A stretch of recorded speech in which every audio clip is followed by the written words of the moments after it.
Capítulo 18. O retorno. Enfim, a volta. Ambos, Evelina e Fantine, manifestaram o contentamento de crianças em festa. A primeira vinda ao lar após 2 anos. As despedidas, antes de se incorporarem à reduzida equipe de companheiro que tornariam ao domicílio terrestre em condições iguais às dele, recolheram de Ribas a recomendação: vocês representam nossa cidade, nossos costumes e princípios. Portem-se na base do novo entendimento. Se precisarem de auxílio, comuniquem-se conosco pelo fio mental. Um abraço e os votos de felicidade para a viagem. Quando o veículo pousou à frente da Vila Anchieta, no ponto em que a estrada se bifurca, descerrando caminho para São Bernardo, o pequeno grupo dispersou-se. Cada excursionista era um anseio itinerante, cada mundo vivo de saudades. O dirigente da caravana e responsável pela viatura marcou regresso para o dia seguinte. Que os viajantes se reunissem ali mesmo, esgotado o prazo de 20 horas.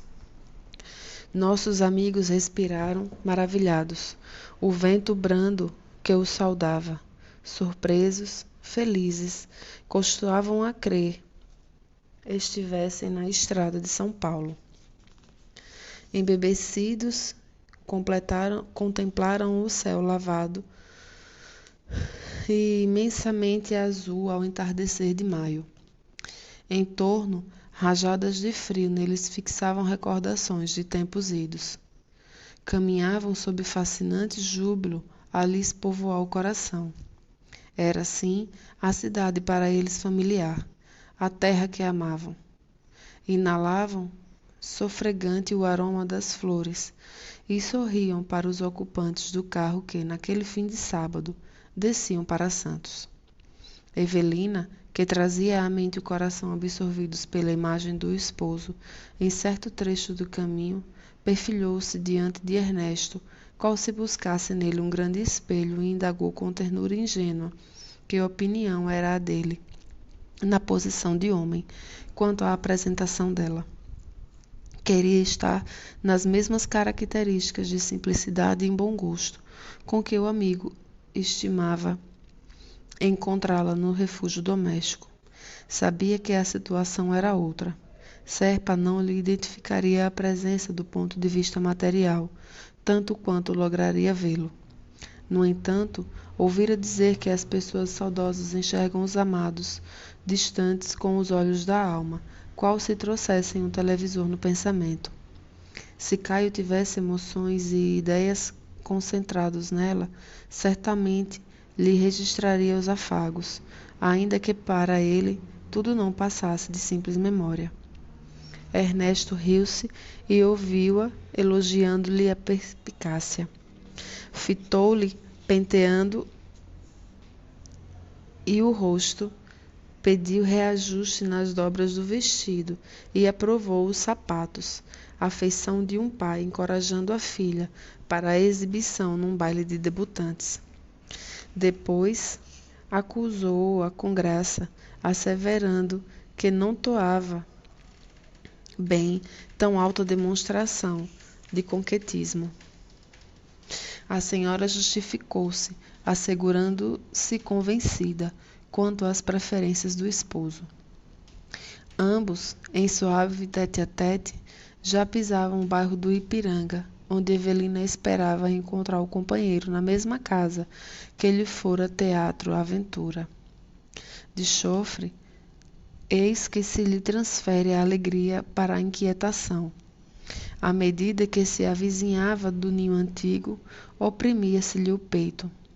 Mesclava-se-lhe o regozijo com imprevista angústia. E se Caio não estivesse na altura em que ela situava, amoroso e fiel? A dúvida cravou-se-lhe no espírito, como estilete envenenado que lhe varasse as entranhas. Ernesto, Você tem alguma intuição quanto ao que nos espera? Imagine você que justamente agora estou amedrontada, tenho as pernas bambas. Emoção. Que mais? Fantine deitou um olhar de funda gravidade para a companheira e glossou. Evelina, você recorda nossas lições para Mancini? Como não? Mas que tem isso a ver com o nosso problema? Meditemos. Por meses e meses temos falado a Túlio, você de modo especial, relativamente às coisas da alma, abnegação, compreensão, serenidade, paciência, ensinamentos dados e recapitulados, ilações e repetições. Sim, você não admite que o instrutor Ribas, como tantas explicações sobre o amor e casamento, serviço e espiritualidade para nós dois, não terá feito o mesmo a nosso benefício? Não acredita que ele, o dedicado amigo, conversando às vezes de maneira exaustiva, não estaria sendo para nós um professor, enxergando longe? É. Estejamos preparados para mudanças. A senhora desconversou, mudou de assunto, asseverou-se receosa, algo fatigada. Se possível, aceitaria algum descanso. Não desejava acercar-se do marido com qualquer indício de mal-estar. Ernesto propôs alguns minutos de repouso no jardim do museu. Rumaram para lá, acolhendo-se ao pé da fonte amiga, cujas águas pareciam guardar o poder de asserenar-lhes o pensamento. Como que cogitado pelos temores da companheira, Fantine de repente acusou-lhe amuado.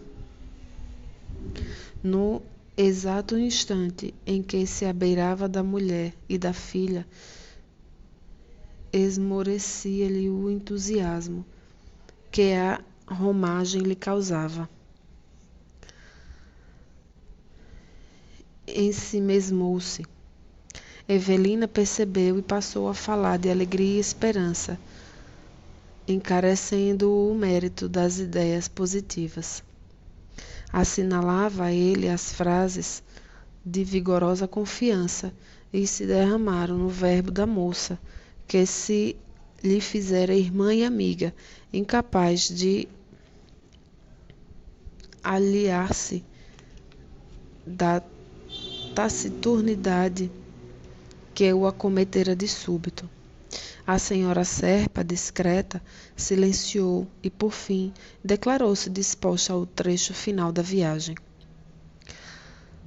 Cavalheiroso, Fantine prometeu assisti-la em seu primeiro contato com o lar, que ela verificasse o ambiente doméstico. Se tudo lhe respondesse à expectativa otimista, viesse até ele, que lhe aguardaria nos arredores o aviso conveniente, e então deixá-la-ia com o esposo até o dia imediato, enquanto que, ao mesmo tempo, se arrancaria para a Vila Mariana, onde contava rever a família. Evelina concordou.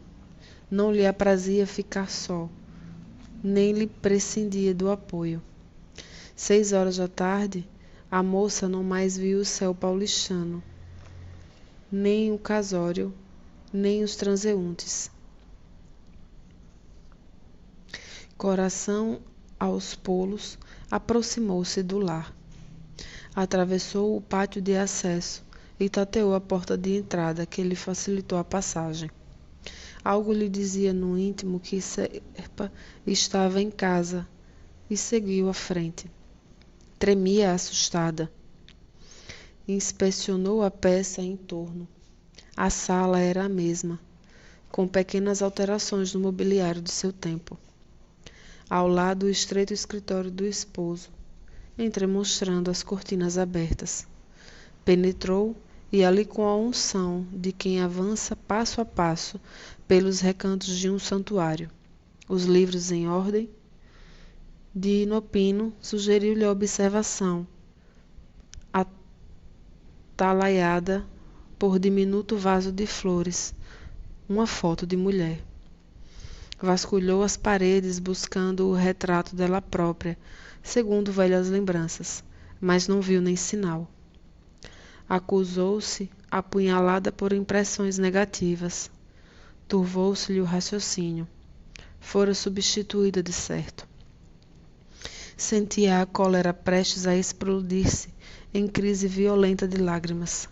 No entanto, ganhou forças para rearticular nos próprios ouvidos as palavras do instrutor. Portem-se na base do novo entendimento. Contrafeita, alcançou o interior, surpreendendo o pequeno jardim de inverno que ela mesma instalara junto à copa e o quadro de amor com que se contava. Serpa e a jovem da fotografia que examinara momentos antes. Caio acariciava a destra da moça entre as mãos, num gesto de ternura que ela, Evelina, conhecia à saciedade. Entre revolta e pesar, ensaiou o movimento de recuo. Terríveis calafrios lhe agitavam as fibras da alma, qual se entranha lipotimia a julgar-se de todo, anunciando-lhe nova morte. Quis correr e denunciar-se, ao mesmo tempo gritar e afastar-se, mas para esconder a dor no peito de Fantine, mas não pôde. Sem ser percebida pelos dois namorados, não teve outro remédio senão se acomodar na cadeira próxima, tentando refazer-se. Inquirições contraditórias lhe sacudiam a cabeça. Quem era a desconhecida? A mesma que lhe tornara o espírito, com os bilhetes endereçados à Serpa, adornados com beijos coloridos de carmim? Caio protestara-lhe amor eterno durante os últimos dias de sua permanência no lar. E a que título romper os votos que ela mantinha por relíquias no coração? A que laços novos ter-se-ia entregue o companheiro? Estaria casado ou se conversava menos responsável, à maneira do homem que brinca com os sentimentos alheios, menosprezando a vida? Que lhe reservava o futuro? Fitou ambos os circunstantes, francamente assombrada com a indiferença que revelavam diante dela. Pela primeira vez, depois de grande libertação, verificava que os sentimentos físicos se enquadravam a limites rigidamente determinados, porquanto Caio e a companheira muitas vezes pousavam nela o olhar sem que a vissem. Era, no entanto, obrigada a enxergá-los e ouvi-los, como qualquer pessoa terrestre comum, desde que não se arrependesse dali. A senhora Serpa agoniava-se. Apesar do anseio de omitir-se, desertar, a emoção como que lhe interceptava os movimentos. A alma ferida notou que o marido dirigia a outra aqueles mesmos olhares de carinhos envolvente que lhe haviam pertencido. E mais, reconheceu o fio de pérolas que lhe fora presente de noivado, oferecido por ele mesmo, enfeitando o colo da rival. Chorou irritada. Evelina, no entanto, embora trouxesse os pensamentos conflagrados, não mais lograva desfazer-se da sutil vinculação com os ensinamentos da cidade espiritual, que passara a se lhe erguer em residência. Por isso mesmo, percebia-se analisada no aproveitamento das lições que aprendera em contato de Ribas e de outros amigos da vida maior. Lembrou-se de Túlio, a quem tão repentinamente ensinara o desapego afetivo, e admitiu-se em condições de egoísmo e inconformidade, talvez muito piores que as dele.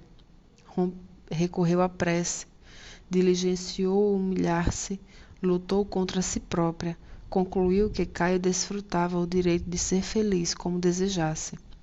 Aos poucos, muito aos poucos, conseguiu acalmar-se de algum modo e começou a escutar o diálogo que se desdobrava ativo rente a ela. Você, Vera, blasonava o advogado risonho, achou em mim um homem pacato e sincero. Deve orgulhar disso. E como explica você o caso daquela dama indesejável no escritório? Não me venha com ciúmes. Um causídico não seleciona clientes à porta. Sou um homem do povo e não posso negar-me. Quer dizer que não tenho o direito de zelar por nossa relação? Quem falou isso? O telefonema que recebi dessa lambisgoia me deixou arrasada. O que ela me disse de você? Se dermos atenção a tudo o que se comenta a nosso respeito, a vida seria impraticável. Mas eu não estou aguentando mais. Ora, aguentando o quê? A jovem que Serpa designava por Vera caiu em prantos. Ela atraiu-a de encontro ao peito, sob os olhos espantados de Evelina, e sussurrou-lhe aos ouvidos depois de beijá-la várias vezes na face. Tolinha, a felicidade não é a flor que se adube com lágrimas. Anime-se. Sou seu e você é minha. E daí? Se ao menos estivéssemos casados, se ao menos pudesse usar seu nome, saberia como proceder com essas mulheres que infernizam a nossa vida. Bobagem. Você enxerga tudo. Já disse que caso com você. Sou um homem de palavras. Há quanto tempo espero? E há quanto tempo também eu aguardo solução ao problema de sua casa?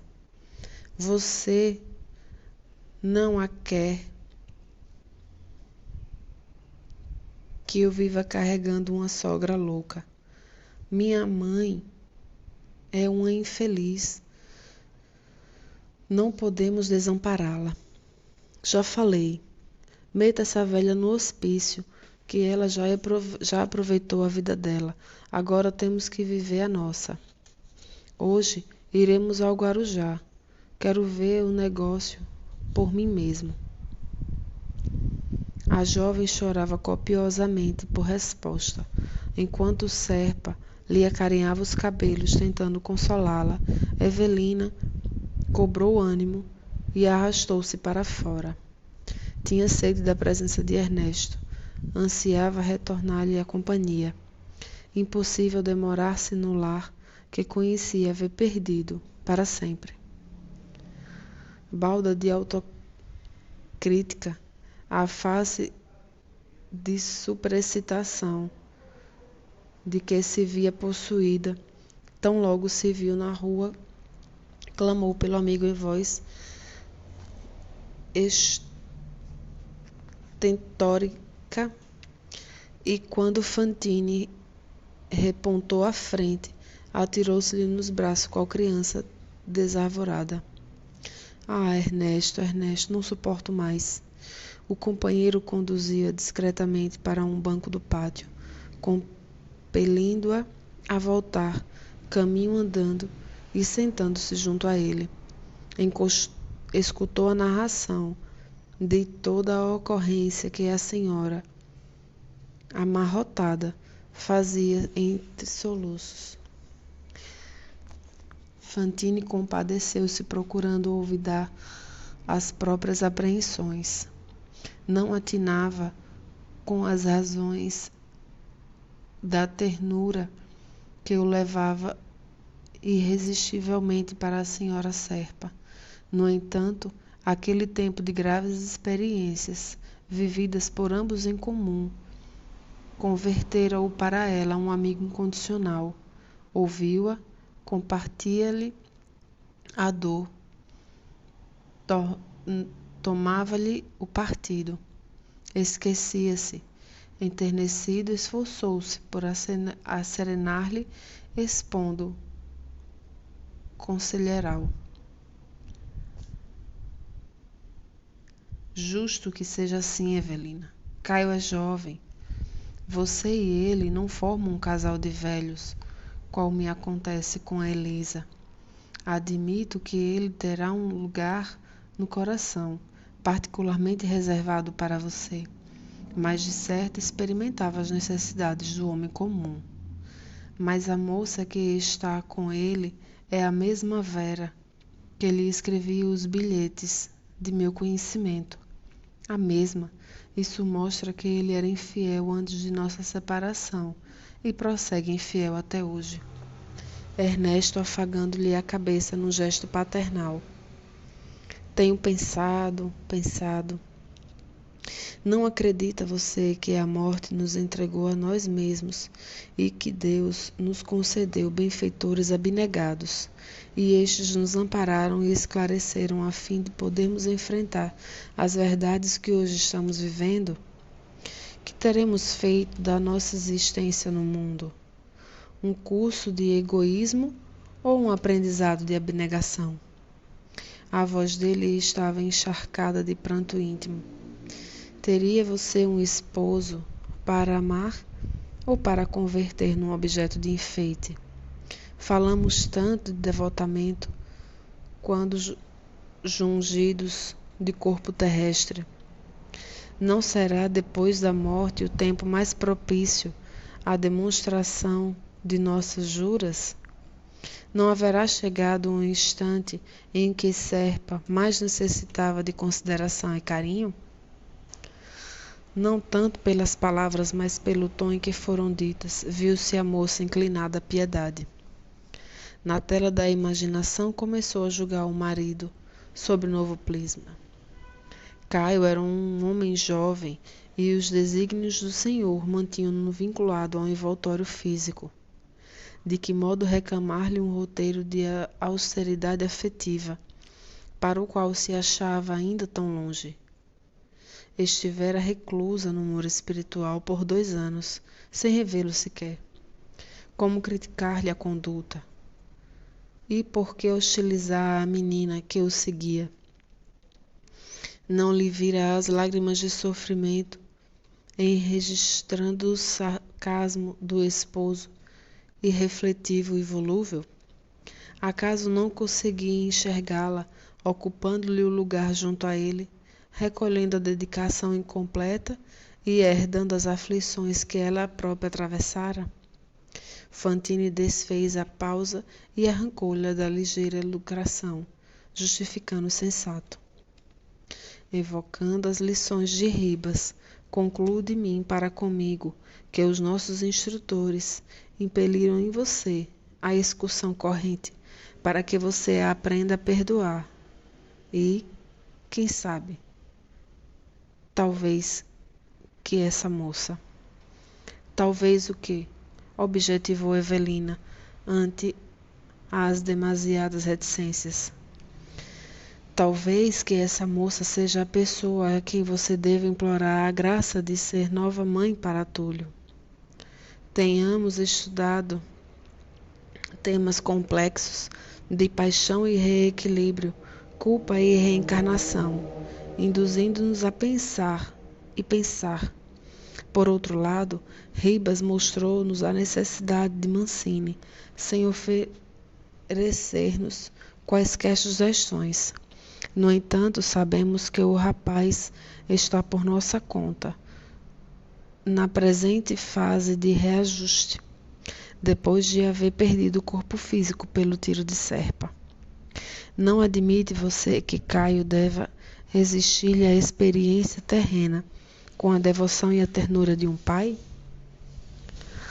E que melhor ocasião encontrará você, além da de agora, para exercitar os ensinamentos de Jesus, amando aquela que considera inimiga e transformando-a em instrumento de auxílio, a benefício do homem endividado que você ama.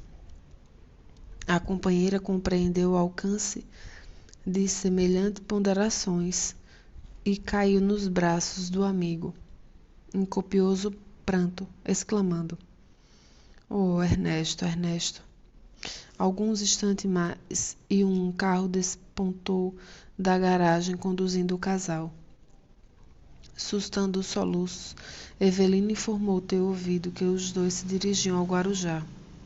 Enquanto o moço causídico deixava a direção do veículo para atender o fechamento da casa, Fantine contemplou-lhe a jovem parceira e fez-se lívido.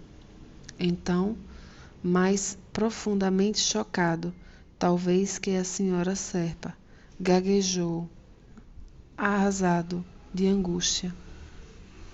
Evelina, escute. Essa moça é Vera Celina, minha filha.